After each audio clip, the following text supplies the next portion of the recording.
Tadi banyak teman-teman yang tanya soal angel number, Mas. Oh, Angel ya. number. Nah, ini mungkin perspektifnya Mas Arif seperti apa, Mas? Dari perspektif saya adalah untuk Anda teman-teman yang sering melihat angel number, itu panggilan dari semesta bahwa koneksi Anda terhadap semesta itu dalam bentuk numerik. Lakukanlah seperti yang dilakukan Nikola Tesla, Mas. Apa tuh, Mas? Nikola Tesla kan sering lihat angka-angka tertentu, Mas. Contohnya 3, 6, 9. Makanya dia pernah bikin The Secret of 3, 6 in 9. 3, 6, 9. Dia sering melihat itu, makanya cara buat teman-teman supaya Anda menyatu dengan angka itu adalah hiduplah di angka itu. Jadi, kalau Anda sering lihat angka 8, maka hiduplah di angka itu. Misalnya, Anda beli kaos yang angkanya 8. Anda beli kaos 8. Perasaannya seperti apa yang bisa kita narik uang? Pertama kali itu kita harus merasa bahwa uang itu berlimpah di mana-mana.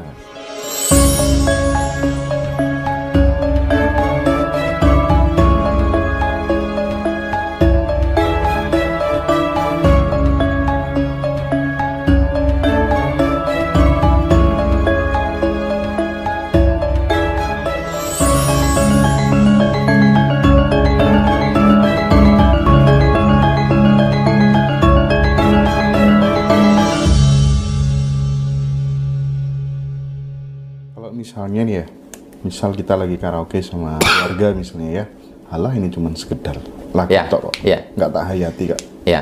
Aman ya? Itu tadi Mas, dari hasil penelitian kan, yang paling berbahaya adalah kuantitas atensi. Jadi kalau ada satu hal, lalu diberi pengamatan banyak banget orang, semakin banyak yang memberikan pengamatan, itu semakin kuat. Rumah suci, kenapa energinya besar? Karena semua orang memberi atensi ke sana. Borobudur, banyak orang beri atensi. Ka'bah beri atensi. Jadi kalau di ruang karaoke cuman Mas Hendra tok sama keluarga, sebetulnya efeknya nggak terlalu banyak. Mas, sorry, aku potong gini. Aku ke temanku tadi yang dia udah mulai bangkit tadi, yang cerita di awal tadi ya, aku bilang, tapi aku pesan satu ya.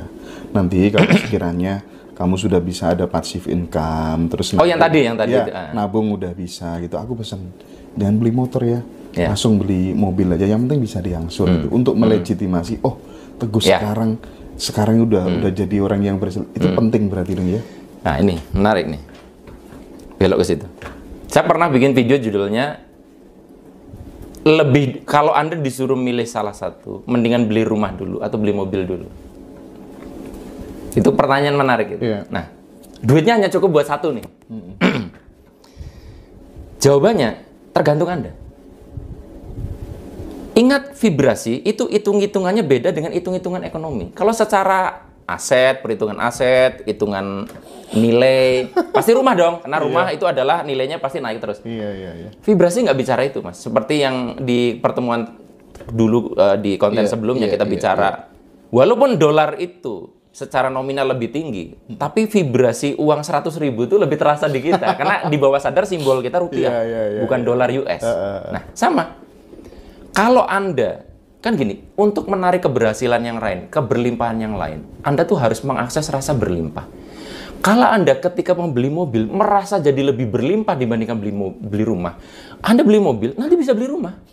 Betul. Ini lucu nih. Ya, nyata. Iya, tapi kalau Anda itu merasa lebih berlimpah itu beli rumah dulu, nanti Anda bisa beli mobil. Jadi kata kuncinya, perasaan apa yang Anda akses ketika membeli sesuatu itu. Ini soal niteni lagi sebenarnya. Itu Mas, makanya jadi kata kuncinya vibrasi sebetulnya di situ. Iya. Makanya rugi kalau tanggal 14 Januari nggak ikut, teman-teman. Serius, saya ada ikut kok nanti ya. Sekali lagi saya tegaskan, daftar Senin sama Selasa tak kasih diskon. Nah, oke. Jadi beli mobil dulu. Dan itu kan terlegitimasi. Pasti muncul satu rasa tertentu kan pada dirinya. Orang akan beratensi, anak itu sekarang maju hidupnya berkembang, begitu loh Mas. Dan itu kan sebuah energi yang luar biasa plus juga. dianya juga ya, plus dianya juga ada satu rasa yang pas tuh. Sensasinya gitu ya, dan dia lebih mencintai dirinya gitu, menghargai dirinya, ternyata aku pantes gitu kan. Itu rasa itulah yang akan menarik yang lainnya. Betul, sepakat banget saya dengan Mas Arif. Banyak sepakatnya karena saya ngalamin sendiri gitu loh. Makanya kan ya itu ilmu vibrasi agak beda hitung-hitungannya dengan ilmu ekonomi. Ya daftarnya nanti di saya dong, di YouTube ya, di YouTube-nya Ngaji Rosa itu kan ada nomor HP saya di deskripsi.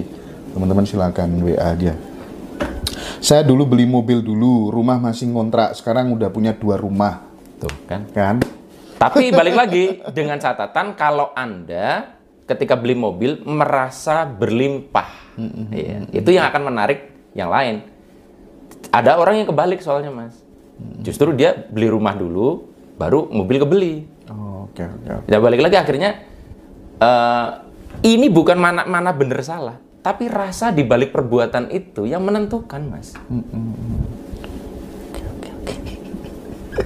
Ya kalau misalkan omongan saya dari awal tadi diomongin orang lain, kan rasanya bisa jadi beda. Iya.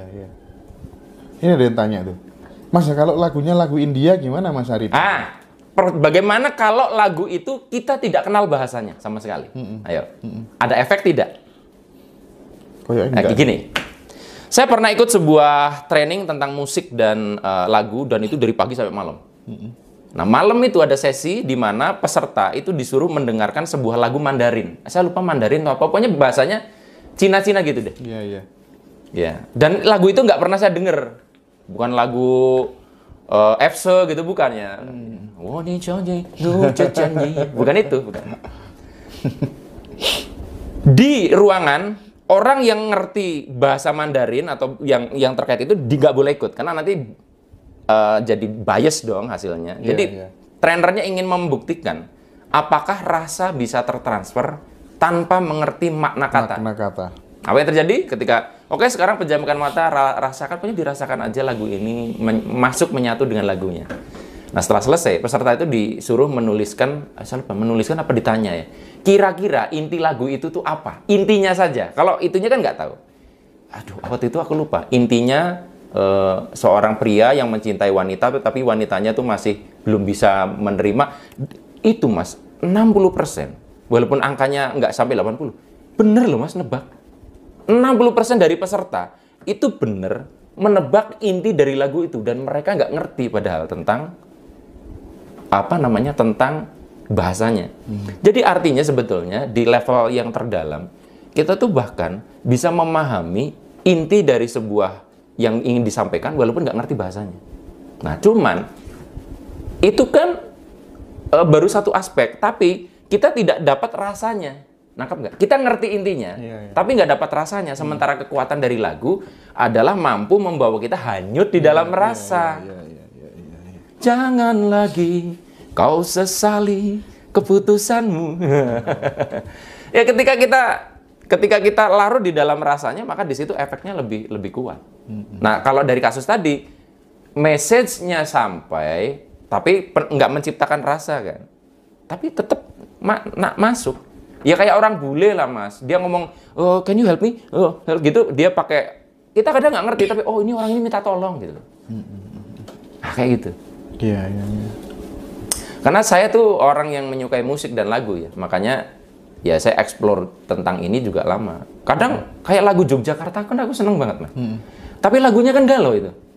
Pulang ke kotamu. Kan terus itu kan lah sendiri gitu. Waduh, tak ganti itu. Tak ganti. Saya itu percaya banget dengan kekuatan lagu tuh karena saya ngalamin sendiri dari dulu gitu, Mas. Saya setiap pacaran putus.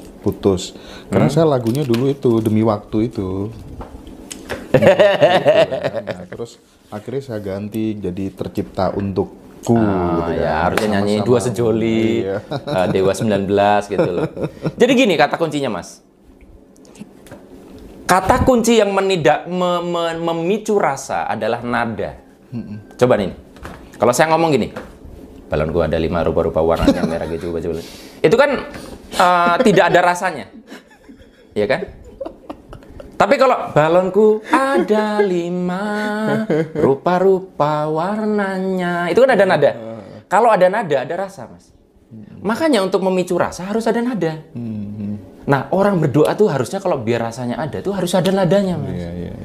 Makanya orang baca kitab suci pakai nada. Orang zaman dulu bikin pupuh, bikin apa itu pakai nada. Nah, yang bener ketoprak itu, Mas. Ketoprak pernah tahu? Bukan ketoprak makanan.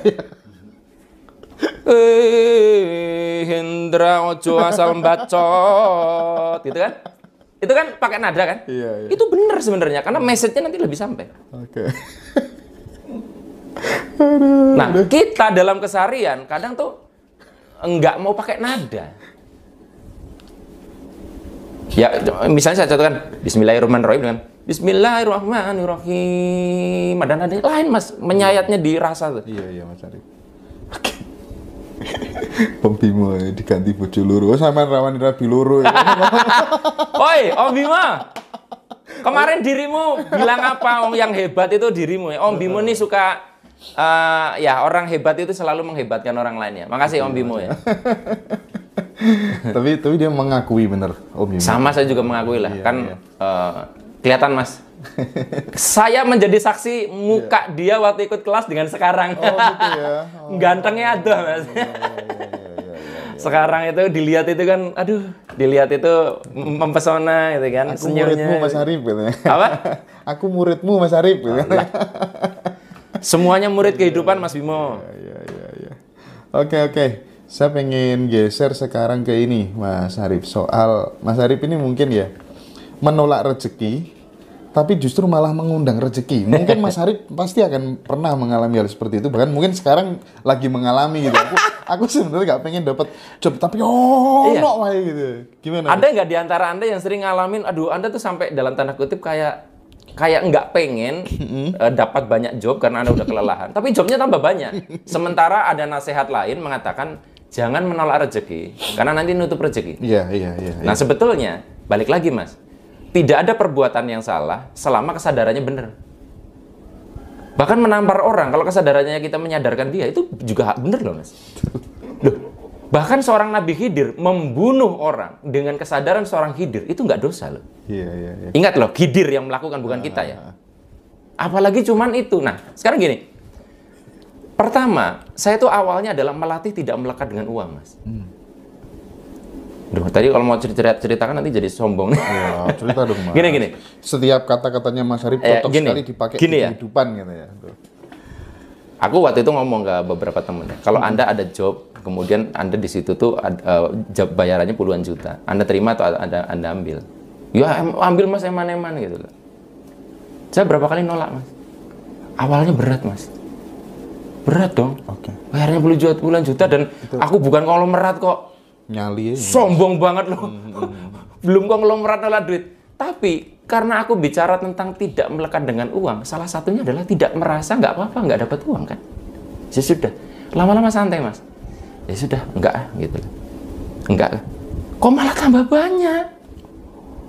Ternyata betul Mas. Semakin tidak melekat, Ini nih agak semakin datang. Nah, jadi akhirnya saya nolak. Enggak deh gitu. Iya. Tambah banyak. Nah, terus juga melatih kesadarannya gini. Mas, kalau ada sebuah itu sama cewek bisa jadi loh ya. Nah, nih. Nanti ke situ. Ntar. Iya. Ingetin nanti ke situ. Iya. Apa tadi? Biar teman-teman pada. Kalau ada sebuah pekerjaan untuk Mas Hendra, bayarannya katakanlah X belas juta rupiah. Kalau Mas Hendra ambil, berarti duit itu ke Mas Hendra kan? Iya. Orang lain tidak akan punya kesempatan ngambil duit itu kan? Betul, Nah berarti kalau misalkan Mas Hendra nolak itu, orang lain dapat rezeki nggak? Iya. Nah kesadarannya aja Mas. Jadi nawa itu saya nggak ambil pekerjaan ini, biarlah pekerjaan ini untuk rezekinya orang lain. Akhirnya aku jadi di situ pun jadi sedekah. Menolak rezeki saya itu jadi sedekah. Istimewa. Asik. Ya, Jadi Mas. kalau kita punya kesadarannya lebih tepat, misalnya gini, Arif Farha itu nggak ada yang murah, ada yang mahal. Biar apa? Saya tidak memakan wilayah rezeki yang mampunya jualan murah. Coba kalau semua diambil, Mas. Mohon maaf ya, Apple itu sampai hari ini nggak bikin produk murah loh, Mas. Dan salah satu omset yang tertinggi adalah Apple. Dia nggak bikin produk murah loh. Tapi kita lihat ada mungkin produk yang semua digarap. Produk mahal diambil, menengah diambil, produk untuk yang paling bawah pun diambil. Omsetnya nggak ngalahin Apple. Maksudnya adalah, bisa saja kesadarannya Apple. Ya kita nggak mau ngambil semuanya, biarlah itu jatahnya orang. Nah, itu akhirnya membuat, karena kita tidak melekat, semakin tidak melekat, Silakan Anda cari di berbagai spiritualitas, teks spiritualitas menyebutkan saat kamu tidak tunduk kepada dunia, dunia yang akan mengejar kamu. Mas, pernah lihat nggak film Sunan Wali Songo? Pernah. Yang saya lupa Sunan siapa yang megang kolang-kaling jadi emas. Itu kan ada tuh yang Sunan Bonang. saya lupa, tapi ada adegan itu. Kalau yang Mas Hendra yang megang, jadi emas nggak? Enggak lah, Mas. Enggak. Kenapa? Karena kesadarannya Sunan Bonang sudah tidak melekat dengan dunia. Walaupun dia dikasih emas itu, buat dia lebih memilih Tuhan dibanding emas. Orang kayak gitulah yang bisa mengubah itu jadi emas loh, Mas. Jadi artinya apa? Semakin nggak melekat dengan dunia, itu malah menciptakan dunia tuh bisa. Iya. Oke, ketemu sekarang. Oke. Nah, itu tadi. Maaf nih. Kita sering heran nggak? Ada orang yang bucin, yang dia mengejar satu wanita aja nggak dapat. Sementara ada pria brengsek, playboy, yang ngejar banyak banget. Padahal dia juga nggak terlalu melekat dengan wanita. Iya, betul. Jadi itulah sebabnya Bapak Ibu, para pria hati-hati. Karena ketika Anda sudah menikah, Anda akan mengerti ilmu ini. Makanya, jancuk. Aku sudah menikah, kok malah banyak orang yang tertarik dengan saya. Kenapa waktu bujangan aku kok nggak bisa begini? Karena Anda belum di kesadaran itu. Bahkan pada saat sudah tunangan gitu, Mas. Iya. Baru tunangan gitu kan. Ketika sudah tidak melekat, nariknya luar biasa. Mas. Iya, betul.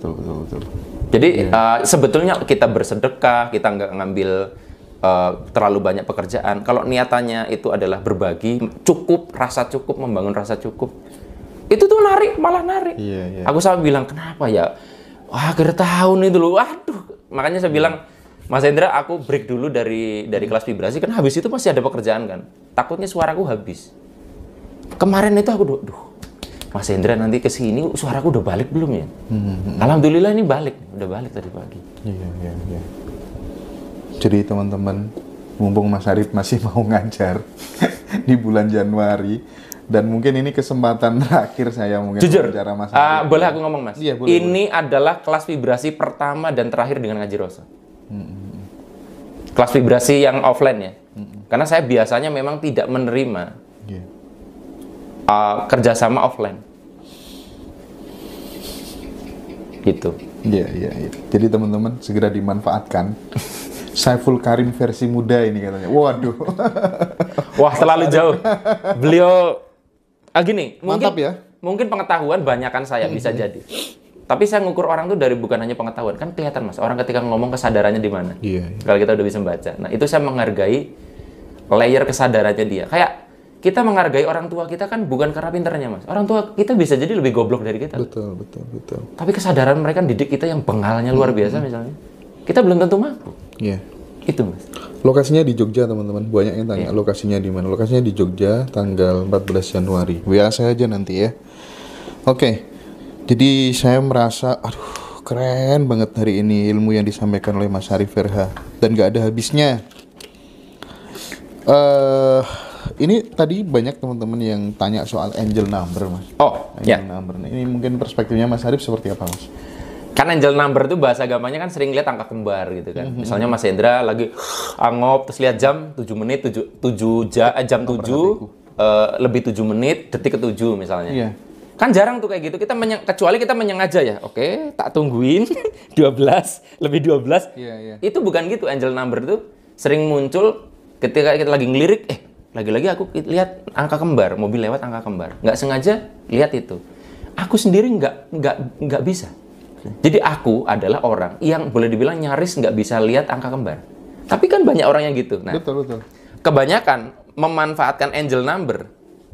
Ya, kebanyakan orang memanfaatkan angel number itu hanya untuk berdoa, Mas. Okay. Jadi kalau di jam itu dia melihat satu angka kembar, dia berdoa. Katanya konon kalau berdoa pada saat kita melihat angel number itu akan lebih mudah dikabulkan.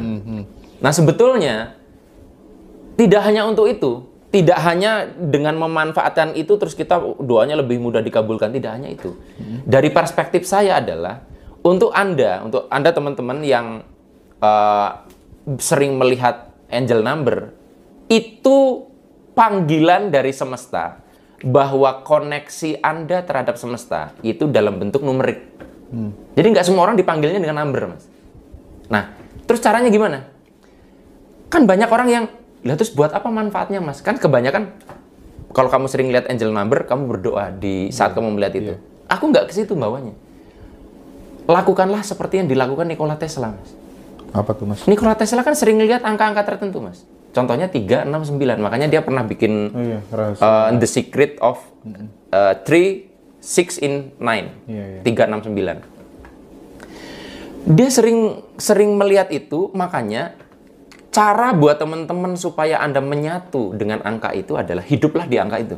Contoh, Tesla itu kan idenya gila, Mas. Luar biasa. Intuisinya luar biasa tentang inovasi. Caranya adalah hidup di angka 369 itu. Dia sering banget lihat angka 3, sering banget lihat angka 6, sering banget lihat angka 9. Maka yang dia lakukan, dia hidup di angka itu. Caranya gimana? Kalau beli mendoan minimal 3. Kalau enggak 6, 9. Bu, aku beli mendoan 3. Tambah ya, Mas. Kalau mau nambah 6. Oke. Dia kalau mau masuk apartemennya muter, Mas, 9 kali. Jadi, kalau Anda sering lihat angka 8, maka hiduplah di angka itu. Misalnya, Anda beli kaos yang angkanya 8. Anda beli kaos 8. Anda beli gorengan 8. Hiduplah di angka itu. Nah, apa yang terjadi kalau kita hidup di angka itu lama-lama? Intuisinya tajam, Mas. Inspirasinya dapat. Kaitannya sama intuisi. Gini, Mas. Kan itu sebenarnya panggilan dari semesta bahwa kamu itu kalau ingin connect ke semesta, caranya memang pakai numerik. Nggak semua orang dipanggil pakai numerik, saya nggak. Betul, nah, kalau dia hidup di angka itu, semesta kan informasinya cepat ke dia. Nah, tapi kalau Anda mau melakukan itu sementara Anda tidak sering lihat angel number, nggak bisa. Jadi, untuk mempertajam intuisi bagi Anda yang sering lihat angel number, hiduplah di angka itu. Nah, pertanyaannya, lah yang aku sering lihat random ya, Mas. Kadang 888, kadang 777. Ya berarti kalau random ya gampang, tinggal pilih aja. Kalau random kan gampang berarti pilih aja atau pilih yang paling sering. Itu, Mas. Jadi panggilan semesta terhadap kita itu beda-beda. Mas, itu kan ada yang sempat dihitung, oke, angel numbermu ini, taruh di wallpaper HP dan sebagainya. Tapi kalau kita kemudian menjalani hidup tanpa ada panggilan seperti itu, percuma juga ya? Gini, amplifikasinya kurang. Jadi kita bicara bukan tidak ada efek ya, Mas. Iya, paham. Tapi efeknya akan tidak seperti kalau orang yang memang panggilannya di jalur itu. Aduh, jadi gini, kan saya nulis buku tentang holistic life tuh, yang 818 halaman. Buku saya yang kelima. Cuman belum dicetak lagi. Jadi sejak lama belum saya cetak lagi. Padahal waiting list sudah banyak, tapi aku belum ada dorongan untuk mencetak itu. Aku cerita di situ ada beberapa Anda mengenali panggilan Anda untuk mempertajam intuisi itu apa saja. Nah, salah satunya adalah numerik. Nah, kalau aku bukan numerik, Mas. Aku tuh bukan numerik. Jadi, aku tuh apa ya? Fenomena, Mas. Jadi, aku tuh kalau lihat apa gitu tuh langsung kayak keluar kalimatnya, Mas. Jadi kayak lihat kamera gitu. Aku tuh langsung bisa bikin apa filosofi dari kamera, kan, Mas? Itu automatically. Jadi aku lihat apa gitu, tak perhatikan sejenak, itu nanti keluar kalimatnya. Nah, jadi panggilanku bukan angka, tapi fenomena. Dari angel number, kita geser ke teori kupu-kupu rezeki. Apalagi jadi itu, gini, Mas Arif tuh, teori kupu-kupu rezeki itu. Jadi gini, Mas. Ada 2 cara untuk mendapatkan kupu-kupu. Oh, sebentar, Mas. Ini teman-teman yang tadi tanya ya, cara daftarnya gimana, itu udah tak sematkan ya di nomor teleponnya. Silakan hubungi saya tadi. Udah ada yang tulis nomor handphone saya dan sudah saya sematkan ya. Yang belakangnya 113 tadi. Ya, Oke. Lanjut. Kan kalau kita mau nangkap kupu-kupu caranya 2, Mas. Yang umumnya dilakukan orang, dia ambil jaring misalnya, lalu ngejar-ngejar kupu-kupunya. Oke. Tapi ada cara lain, ini sebenarnya filosofis. Cara lain adalah kita itu jadi bunga. Gitu. Kalau kita jadi bunga kan kupu-kupunya mendekat. Nah, teori rezeki itu ada 2 cara itu. Nah, pertanyaannya sekarang, Anda tuh cenderung yang ngejar kupu-kupu tadi, atau yang Anda sudah bisa jadi bunga sehingga kupu-kupunya mendatang mendekat. Ini sederhana kok, Mas, teorinya. Jadi kayak saya tuh di mana-mana itu disukain kucing, Mas. Di warung gitu ada kucing, setiap hari ada kucing ke rumah. Karena aku suka banget dengan kucing. Jadi kalau lihat kucing tuh ingin mengasihi, ingin menyayangi, ingin ngasih makan. Iya. Kalau aku lari, Mas. Nah kalau Mas Hendra nggak suka, makanya mungkin nggak akan tarikannya sebesar aku. Iya. Kucing apa tuh betah kalau aku yang. Nah, logikanya sederhana. Kalau kita bisa narik kucing, berarti sebenarnya duit juga bisa ditarik kan? Iya. Nah pertanyaannya adalah perasaan kita terhadap duit itu kayak gimana?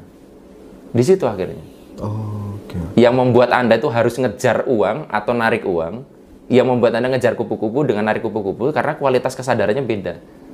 Yaitu tadi balik ke yang pertama kita bahas, ada orang yang memang harus berikhtiar dan itu tidak salah. Perasaannya seperti apa yang bisa kita narik uang? Pertama kali itu kita harus merasa bahwa uang itu berlimpah di mana-mana, Mas. Jadi yang pernah saya contohkan, kita itu merasa bahwa uang itu terbatas. Akhirnya kita muncul rasa takut nggak bisa dapat itu. Paham. Rasa takut itu. Jadi kalau sekarang gini, Mas. Kalau kita balik ke 30 tahun lalu di mana Hendra masih mungkin belasan tahun. Yeah. Mungkin di titik itu seorang Hendra itu kebingungan. Aku mau kerja apa ya? Aku mau apa ya? Sekarang nggak balik loh, Mas. Saya yakin Mas Hendra sekarang itu bisa melihat banyak sekali peluang dan saking banyaknya nggak bisa semua digarap. Betul nggak? Betul banget. Sama dengan saya. Aku dalam hati goblok, kenapa aku tuh sekarang Anda tahu dari misalkan 20 hal yang bisa saya lakukan dan semuanya menghasilkan uang besar, saya sudah kehabisan tenaga untuk ambil semuanya. Sementara waktu aku masih muda, tenagaku banyak, aku nggak bisa lihat itu. Kan nyebelin banget. Iya, betul. Nah itu dia, jadi sekarang tinggal teman-teman amati cenderungnya tuh Anda hari ini ngejar kupu-kupu, besok narik kupu-kupu. Karena kadang setiap hari kita gonta-ganti, Mas. Gonta-ganti itu.